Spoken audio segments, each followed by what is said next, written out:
अरे अभी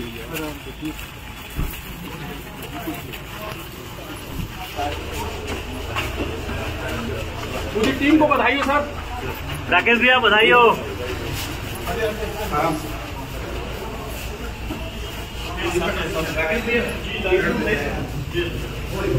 ये वाले रूम है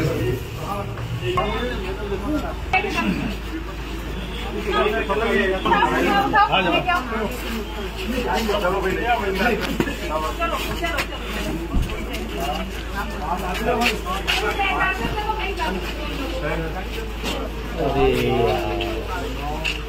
बहादुर कितना बैग था यार।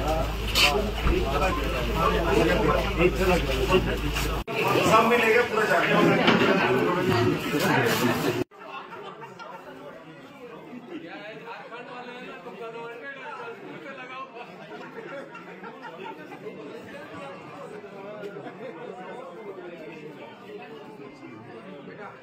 पचास का नोट भी है।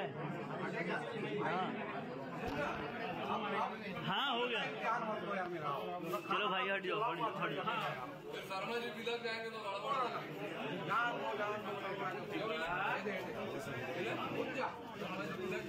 हो जाएगा। हाथ में नहीं तोड़वाना।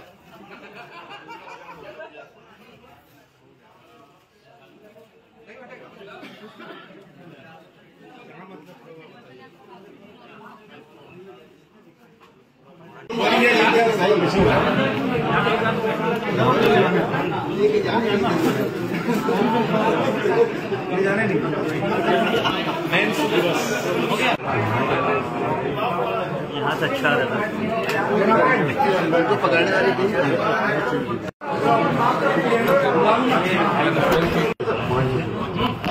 ये कल की घटना की आप लोगों को जानकारी है और सवेरे लगभग 8:45 बजे एक्सिस बैंक में बैंक डकैती की घटना हुई थी और उसमें पूरा जब हम लोगों ने चेक किया था तो लगभग 4,19,46,000 का फिगर था जो डकैतों ने डकैती डाल के लिया था और 2917 ग्राम सोने के आभूषण थे जो कि देख रहे हैं आप 78 पाउच में वहां पर गिरवी रखे जाने के उद्देश्य से जो गोल्ड लोन होते हैं उसके उद्देश्य से रखे गए थे। इसकी मार्केट वैल्यू आज के डेट में बैंक द्वारा लगभग 1.43 करोड़ बताई गई थी। तो टोटल 5,62,00,000 के आसपास का जो रकम की डकैती डाली थी और सीसीटीवी फुटेज में 7 लोग दिख रहे थे और उस जानकारी पर पुलिस ने त्वरित कार्रवाई की है। ये एक तरह से मैं करूंगा सिर्फ जिला पुलिस नहीं बल्कि पूरी छत्तीसगढ़ पुलिस का समन्वित प्रयास है। इसमें न सिर्फ बिलासपुर रेंज से विभिन्न जिलों से बल्कि छत्तीसगढ़ के अन्य और जिलों से साइबर के जो एक्सपर्ट्स लड़के हैं ऑफिसर्स हैं उसके साथ साथ क्राइम में काम किए हुए लोग हैं जो इस प्रकार के केसेस को पहले सॉल्व किए हैं उन सभी की टीम बनाई गई। उनके बारे में पता करके उन सभी को इससे जोड़ा गया और उनको लाया गया, उन सभी को काम पे लगाया गया। उसके साथ साथ नाकेबंदी के लिए जो हमारे सरहदी जिले हैं उनको और स्पेशली बलरामपुर हो गया और अंबिकापुर का जो इलाका है जशपुर है, उसके बाद जो इंटर स्टेट बॉर्डर्स के जितने भी जिले हैं उनके साथ डीआईजी ने और एसएसपी रायगढ़ ने दोनों ने प्रयास किया। मैंने खुद आईजी स्तर के अधिकारियों से बात कर ली और पूरी पुलिस एक्टिवेट हुई और उस एक्टिवेशन के परिणाम स्वरूप हम लोगों ने इसमें बड़ा ही समन्वित तरीके से पूरी टीम ने काम किया। करीब 10-12 प्रकार के हम लोगों ने टीम बनाई थी और उनको सबको कहीं पे डीएसपी कहीं पे इंस्पेक्टर्स पूरी टीम लगा करके एक साइबर एनालिसिस कर रही थी। कोई टीम टोल जितने भी टोल नाके हैं उनके डाटा ले रही थी, कोई टीम फास्टैग का डाटा ले रही थी और कोई टीम ह्यूमन इंट पे काम कर रही थी। उसके साथ साथ जो रायगढ़ के जितने भी इलाके हैं जहां पे संदिग्ध रुक सकते हैं या पहले की घटनाओं से सीख लेते हुए उन सभी क्षेत्रों की भी लोकल पुलिस अधिकारियों द्वारा पर्याप्त मात्रा में सघनता के साथ चेकिंग की गई। उस दौरान जब हम लोग को थोड़ा सा एक लीड मिला है, उस लीड को हम लोगों ने काम किया। इसमें ये पाया गया था कि जो आरोपी है ये बाइक के साथ देखे गए कि बाइक जो सीसीटीवी फुटेज एनालिसिस किया गया कि बाइक में बैग्स ले जाकर के कहीं छोड़ रहे हैं। उसके बाद जो एनालिसिस टीम है उसने और आसपास उसका दायरा बढ़ाया और तकनीकी डिटेल में जाने की जरूरत नहीं है, बहुत सारा दायरा बढ़ाया और फुटेज एनालिसिस किया तो कुछ संदिग्ध गाड़ी के बारे में पता चला। उस गाड़ी को एनालिसिस किया तो गाड़ी का क्रेटा कार एक संदिग्ध हम लोगों को नजर में आई तो उस क्रेटा कार का मूवमेंट पूरी तरह से हम लोगों ने फॉलो अप किया। उसके साथ साथ पैरेलल जो ह्यूमन इंट है उस पर भी काम हो रहा था। तो उसके जब मूवमेंट को पाया गया तो ये पाया गया कि ये गाड़ी 11 सितंबर को यहाँ से रायगढ़ से उड़ीसा गई है और 18 सितंबर को उड़ीसा से रायगढ़ में भी प्रवेश की है। इन सभी चीजों को देखा गया। उसके साथ साथ गाड़ी वाहन जो है उसका देखा गया। उसके पूर्व में बाइक को लावारिस हालत में छोड़ा गया था। उस बाइक को चेक किया तो चोरी की बाइक पाई गई। तो इसमें सस्पेक्ट ये आया कि गया का कोई बिहार का शेरघाटी गैंग उसकी जानकारी हुई।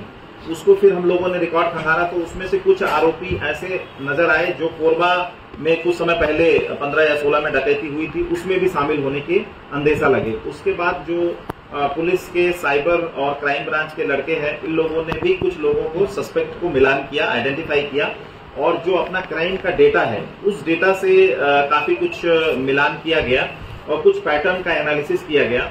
तो उसके आधार पे लगा कि ये गाड़ी का मूवमेंट हो सकता है। तो उसके साथ साथ लगी हुई अन्य गाड़ियों की तलाश की गई और इसमें ऐसा लगा कि 2-3 गाड़ियों में भाग सकते हैं तथा ट्रक, कंटेनर, बस इस टाइप की चीजों से सामान को भी पार करा सकते हैं। तो उसके आधार पर जब नाकेबंदी की गई और जो अंबिकापुर की ओर में चोटिया में बैरियर है उसका डेटा एनालिसिस किया गया तब उसमें समझ में आया कि गाड़ी के मूवमेंट्स दिख रहे हैं। तो उसके बाद पुलिस अधीक्षक बलरामपुर को अलर्ट किया गया और यहाँ की टीम को भी कुछ अंबिकापुर से लड़के जो है पुलिस के इन्वॉल्व किए गए इसमें और एक टीम बना करके उनको डिप्लॉय किया गया उस एरिया में नाकेबंदी और सर्चिंग करने के लिए।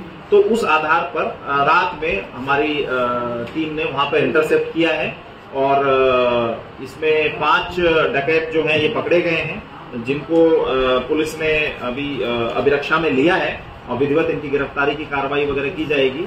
और पूरी यहाँ से जो टीम है रायगढ़ पुलिस अधीक्षक के नेतृत्व में यहाँ से गई टीम वहां पर बलरामपुर एसपी लालू मित का भी सहयोग बहुत अच्छा रहा। वो मौके पे वहां रहे और उनके नेतृत्व में वहां पर धरपकड़ की कार्रवाई हुई।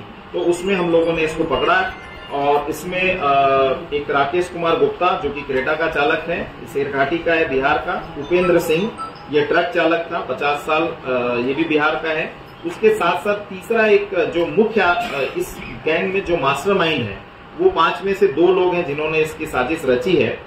निशांत उर्फ पंकज कुमार महतो उर्फ राजेश दास, ये 32 साल का है, ये थाना परैया गया का है और ये बांका मगध में शेरघाटी में चंदन बांका, गिरिडीह और चकाई जमुई डिस्ट्रिक्ट इन जगहों पे बैंक डकैती पहले भी कर चुका है। इसको बिहार पुलिस और बिहार की एसटीएफ भी लगभग 2-3 साल से खोज रही है। तो ये एक बहुत बड़ा कैच मिला है हमारे यहाँ छत्तीसगढ़ पुलिस को, रायगढ़ पुलिस को। उसके साथ साथ अमरजीत ये क्रेटा गाड़ी का मालिक है और ये दोनों मिलकर के किए हैं और एक आरोपी है राहुल कुमार सिंह, ये खलासी है ट्रक का। उसके साथ साथ शेष 5 आरोपी फरार हैं। 7 दिख रहे थे, 3 और बाहर थे। नीलेश रविदास है, सुनील पासवान है, ये दोनों रांची के हैं और अमित रविदास ये बिघा गया का है, पवन कुमार बेलागंज गया बिहार का है, विष्णु पासवान ये टेकारी गया बिहार का है। तो ये इनको पकड़ने के लिए 2-3 टीमें ऑलरेडी डिप्लॉयड कर दी गई हैं और इसमें लगातार कार्रवाई चलेगी। और अभी जो कि इतनी बड़ी डकैती है इसको देखते हुए और इनके इन्वॉल्वमेंट को देखते हुए मास्टरमाइंड्स का कम से कम हम लोग रिमांड लेने की कोशिश करेंगे सो दैट डिटेल में पूछताछ हो सके। और पूरी टीम ने बहुत अच्छे से काम किया है और इनके पास से ये टोटल जो रकम गई थी पूरी की पूरी रकम और लूट का पूरा सामान, उसके साथ साथ देसी मेड राइफल, एक कट्टा, 8 कारतूस, क्रेटा वाहन, ट्रक वगैरह जितनी भी चीजें ये सभी जब्ती की गई हैं उसका अभी विश्लेषण किया जा रहा है। इनसे विस्तृत पूछताछ भी की जाएगी और मौके पर जाकर के जब्ती बनाने के कारण अभी लेकर के टीम लौटी है। तो बाकी चीजें अभी की जा रही हैं और डिटेल जानकारी पुलिस अधीक्षक दे सकते हैं। टीम ने चूंकि बहुत अच्छा काम किया है तो पुलिस के रोल को एनालाइज करके इसमें शामिल जो भी लोग रहे हैं उनके रोल के आधार पर यथोचित इनाम के लिए पुलिस मुख्यालय प्रस्ताव भेजा जाएगा। डीजी साहब ने सहमति दी है। इसमें डीजी साहब का सतत मार्गदर्शन मिला है। उन्होंने न सिर्फ ओडिशा से बल्कि झारखंड और बिहार के डीजीपी से बात करके वहां की पूरी टीम को एक्टिवेट किया था। तो वहां के आईजी ऑपरेशंस और जो संबंधित जिलों के एसपीज हैं और उनकी क्राइम टीम सभी लगी हुई थी। तो कुल मिला के एक समन्वित टीम प्रयास का परिणाम है जिसमें एक अच्छी उपलब्धि। पूरी योजनाबद्ध तरीके से लोगों में पूरी रैकी की गई? हाँ, इनके द्वारा पर्याप्त मात्रा में रैकी की गई है। डिटेल्स अभी आने हैं, कुछ डिटेल्स हम अभी शेयर नहीं कर रहे हैं, लेकिन इनके द्वारा पर्याप्त मात्रा में रैकी की गई क्योंकि इस प्रकार की घटना दो तरीके से होती है, बैंक की लापरवाही प्लस इनके द्वारा की गई रैकी। तो इस संबंध में भी अलग से जिलों को हम लोग निर्देश दे रहे हैं कि बैंक्स की सुरक्षा का ध्यान रखा जाए। पुलिस ही नहीं, सिर्फ बैंक को भी इसमें जिम्मेदारी दी जाए, क्योंकि जैसे इस केस में देखेंगे तो अनामदार था, जबकि लगभग 8.65 करोड़ का कैश उस बैंक में डिपॉजिट है। तो इसमें भी हम लोगों को ध्यान देने की जरूरत है। आई थिंक पुलिस अधीक्षक ने इसका संज्ञान लिया है। आगे इस मामले में बैंक के वरिष्ठ अधिकारियों से चर्चा होगी। कोई स्थानीय लिंक वगैरह दिखा सर? स्थानीय लिंक अभी ऐसा चीज नहीं आया है। अब जो 5 भागे हैं तो उनके हम लोग अभी एनालिसिस कर रहे हैं। बेसिकली टेक्निकल एनालिसिस में खुलेगा। कुछ इनके लोग जिनके ये संपर्क में थे, जो इधर के हैं, उसको पुलिस ने उठा के पृथक से पूछताछ शुरू की है। तो आने वाले समय में इसमें अपडेट मिलेगा। सर जो 5 भागे हैं वो भी इसी लीड से भागे, ये रामानुजगंज से होके भागे? नहीं, वो अलग अलग इन्होंने 3-4 रूट किया हुआ था। उस पर अभी डिटेल ना करते हैं, उसके लिए 2-3 टीमें लगी हुई हैं। प्रबंधन की भी कोई संगीत की भूमिका नजर आ रही है? पूरे नहीं, अभी तक ऐसा नहीं आया है। स्पष्ट बोलूंगा, अभी तक ऐसा नहीं आया। मैनेजर भी घायल हुआ था। न कर्मचारियों की गतिविधि पे हमें नहीं कहना है। हमारा मेन फोकस है कि लापरवाही के कारण भी इस प्रकार की घटना को बढ़ावा मिलता है। क्योंकि जो हमारे पास फुटेज है, अभी तो हम लोग पिछले 90 दिन के फुटेज का एनालिसिस करेंगे, जिसमें टाइम लगेगा। तो कितने बार ये रेकी करने आए हैं, कितने बार बैंक के ग्राहक के रूप में जाके गए हैं, वो सब आएगा। वो विवेचना का पार्ट होगा। सर टीम कितनी बनी सर अभी तक इसमें? और अभी हमने 2-3 टीमें भेजी हैं। इसकी विवेचना के लिए 7 या 8 टीमें बनी थी, वो अभी हैं। और वो टीमें अपना अपना काम करेगी, क्योंकि केस बड़ा है। तो मैं चाहूंगा कि इसका इन्वेस्टिगेशन बहुत अच्छे तरीके से हो। लोकल आदमी कोई शामिल है? अभी तक क्लियर नहीं हुआ है। कुछ लोग हैं जिनके संपर्क में थे, उनको हम लोग एनालाइज कर रहे हैं। अभी 8:30 बजे कौन सा बैंक खुलता सर? पardon? 8:30 बजे सुबह कौन सा बैंक खुलता अब है? वो 9 बजे उनका खुलने का प्रक्रिया है, वो बता रहे हैं। वो चूंकि रूटीन में था, तो उस पर मैं कमेंट नहीं करूंगा। ऐसा नहीं कहा जा सकता कि कोई संस्था अपने आप को जल्दी खोल के काम नहीं कर सकती, वो हम लोग नहीं कह सकते। बट हमारा मेन उद्देश्य यही है कि आप उस पर सतर्कता रखें। क्योंकि इतनी बड़ी संस्था है, तो उसके लिए शायद एसपी साहब ने मीटिंग वगैरह ली है, उसको रीइटरेट करने की जरूरत है। नहीं, कोई भी चीज नहीं, 100% भागने के लिए कौन सा रास्ता होगा? बताएंगे अब डिटेल एसपी साहब और बताएं बाकी चीजें। बताइए। भागने के लिए जो है, सबसे पहले इन्होंने खरसिया मुख्य मार्ग को चुना और वहां से फिर कोरबा और कोरबा के रास्ते अंबिकापुर वाले रास्ते को लिया, क्योंकि इन्हें गया की तरफ जाना था। तो इसलिए ये रामानुजगंज के रास्ते एक ही रास्ता है जो जाता है। तो नेशनल हाईवे को उन्होंने चुना। केवल ये खरसिया से निकल के कोरबा तक जाने के लिए वो हाटी वाले रास्ते पर। सर कौन कितने आरोपी कहाँ से पकड़े गए, बता सकते? सारे सभी जो है वो एक ही घटना हम लोग वहाँ घेराबंदी करके पकड़ा गया है। तो लोकेशन थोड़ा बहुत दाएं बाएं हो सकता है, जनरल एरिया वही है, बॉर्डर के जस्ट पहले। सर रायगढ़ में इन लोग कहाँ रुके हुए थे और कितने दिन से रेकी कर रहे थे सर रायगढ़ में? ये अभी हम लोग और इन्वेस्टिगेशन को डीआईजी साहब स्वयं मॉनिटर करेंगे। पहले सीबीआई में रहे हुए हैं, तो वो काम अभी इनके पर जिम्मेदारी में है कि उसको सही ढंग से करवाएं। और आई एम श्योर कि we will get the conviction in this. धारा क्या क्या लगाई गई सर अभी तक बताइए। धारा 395, 397 बस ये लूट है, सशस्त्र डकैती जिसको बोलते हैं, और जिसको टेक्निकल भाषा में करेंगे घोर उपाधि कारित करके लूट की घटना करना है, सशस्त्र डकैती करना। सर दो लोग गढ़वा के रेंका से पकड़े गए बस से सर, अंबिकापुर क्राइम ब्रांच में पकड़ा। क्योंकि क्लेम तो सब कुछ जो भी है, क्लेम तो सब रामानुजगंज वाले ही कर रहे हैं, बलरामपुर पुलिस ही कर रही है। 2 लोगों को पता चला है कि अंबिकापुर नहीं, पुलिस टीम गई है, वो 2 दूसरे भी हो सकते हैं, उसको मिक्स मत करिए। इतना चीज सर इसमें इनाम और पारितोषिक की भी कोई घोषणा हो? जी अभी घोषणा नहीं, जो पुलिस रेगुलेशन के अनुसार मेरे पास जो पावर है वो तो मैंने कर दिया था कल, तो आईजी की तरफ से हो गया है। लेकिन ये उससे बड़ा केस है, तो इसके लिए प्रस्ताव हम लोग बना रहे हैं। मेरी पुलिस मुख्यालय से डीजीपी सर से अनुमति मिल गई है। पुलिस मुख्यालय में यथोचित पुरस्कार, जिसका आने वाले समय में आपको पता चल जाएगा, अच्छा पुरस्कार अपनी टीम को सीएम साहब ने भी घोषणा की सर पुरस्कार की। सीएम साहब अच्छा पुरस्कार ही दिलाएंगे। सीएम साहब ने अगर बोल दिया है तो अच्छा ही पुरस्कार दिलाएंगे। सर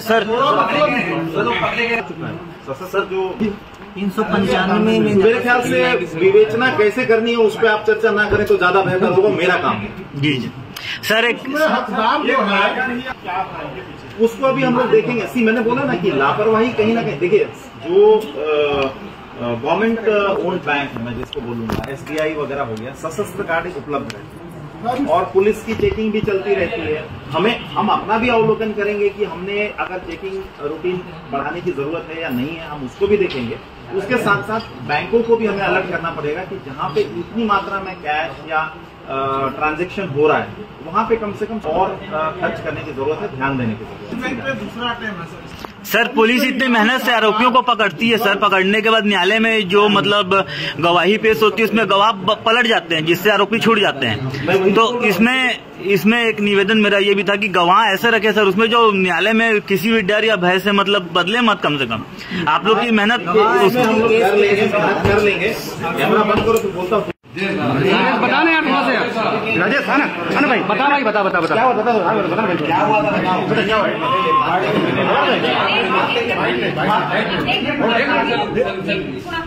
बात नहीं करेगा, विजुअल मत बना लो, बाद में चलो वही चलो बात कैसे होगा। चलो आ जाओ, सही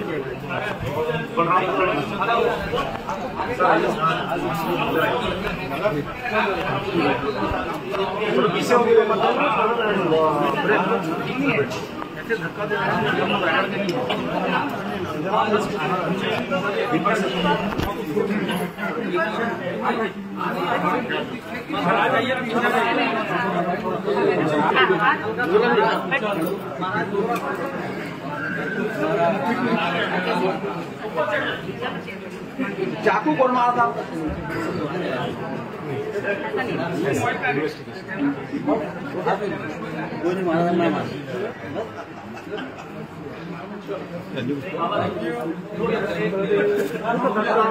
ये देखो ना भैया, ना तो पीछे खड़ो।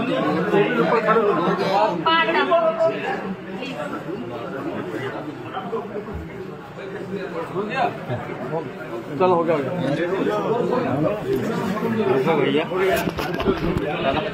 भैया